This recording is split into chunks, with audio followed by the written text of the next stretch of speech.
Good morning guys. तो आज मैं बताऊंगी आपको टीजीटी का सिलेबस। ठीक है, तो सबसे पहले होता है साहित्य। इसमें आते हैं 4 चीज़ आती हैं: आदिकाल, भक्तिकाल, रीतिकाल और आधुनिक काल।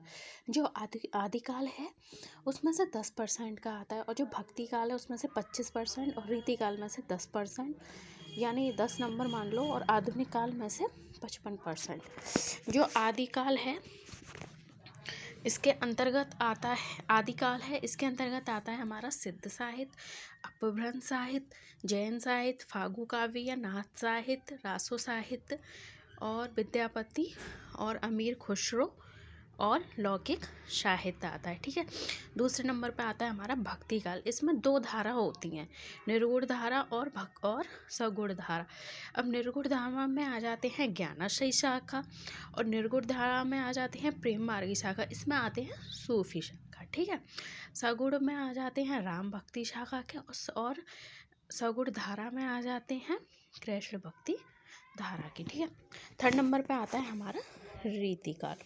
रीतिकाल में आ जाते हैं रीतिबद्ध, रीति सिद्ध और रीति मुक्त। ठीक है, आधुनिक काल है। आधुनिक काल में आते हैं ये योग है: भारतेंदु युग, द्विवेदी युग, छायावादी युग, प्रगतिवादी युग, प्रयोगवादी युग, नई कविता और छायावादोत्तर काल। ठीक है, इन सब में ये चीज़ें आती हैं, जैसे कहानी,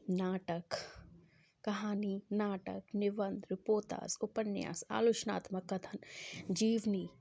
और जीवनी किस में आती है? हमारी कथेतर गद्य में। संस्मरण, आत्मकथा, दलित आत्मकथा, पत्रिका, यात्रा साहित्य, व्यंग, कथेतर गद्य, एकांकी, रेखा चित्र, सम्मान मतलब साहित्य अकादमी सम्मान किसे मिला या पद्म भूषण किसे मिला, अनुवाद, भाषा का परिवर्तन, जैसे कि इंग्लिश में ये था और इसका अनुवाद हिंदी में ये किया, मतलब इस लेखक ने किया। डायरी, कथन, कविता, इंटरव्यू, जैसे कुछ के इंटरव्यू होते हैं, इनलेट। दूसरे नंबर पर आते हैं हमारे काव्य शास्त्र। काव्य शास्त्र में आते हैं हमारे रस, छंद, अलंकार। ठीक है, और रस, छंद, अलंकार आ जाते हैं इसमें। और फिर दूसरे नंबर पर आते हैं हमारा भाषा विज्ञान।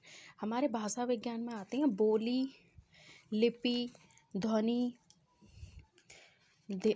जैसे उच्चारण स्थान जो बोलते हैं हम, वो आ जाती हैं इसमें, है ना। अब विभाषा, हिंदी की कितनी भाषाएं हैं, देवनागरी लिपि, त्रुटियाँ आ जाते हैं। ठीक है, अब फिर आता है हमारा थर्ड नंबर पर संस्कृत साहित्य। इसमें आते हैं रचनाकार। इसमें आ जाते हैं हमारे कालिदास, भवभूति, भारवी, माघ, दंडी, श्रीहर्ष और बाणभट्ट आदि। इनकी रचनाएं आ जाती हैं और इनकी हमें पंक्ति देखने को मिलती हैं। अब संस्कृत व्याकरण में क्या क्या आता है? हमारी संधि कितनी तरह? स्वर संधि, व्यंजन संधि और विसर्ग संधि आ जाती हैं। इसमें समास आ जाते हैं, और शब्द रूप, धातु रूप आ जाते हैं, कारकों का प्रयोग आ जाता है।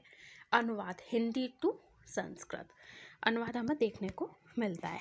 अब हमारा व्याकरण आ जाता है। इसमें हमें लिंग, वचन, उपसर्ग, कारक, प्रत्यय, वर्तनी, वाक्य शुद्धिकरण, श्रुति, सम्मिनार्थक शब्द, वाक्यांश, मुहावरा आदि हमें देखने को मिलता है। अब हिंदी साहित्य का इतिहास आप नगेंद्र का ले सकते हैं, बच्चन सिंह, आचार्य रामचंद्र शुक्ल। व्याकरण के लिए आप हरदेव विहारी ले सकते हैं, और टीजीटी के प्रैक्टिस सेट के लिए आप घटना चक्र ले सकते हैं। Thank you.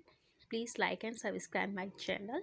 मैं आगे आपके लिए और वीडियो लेकर आऊँगी।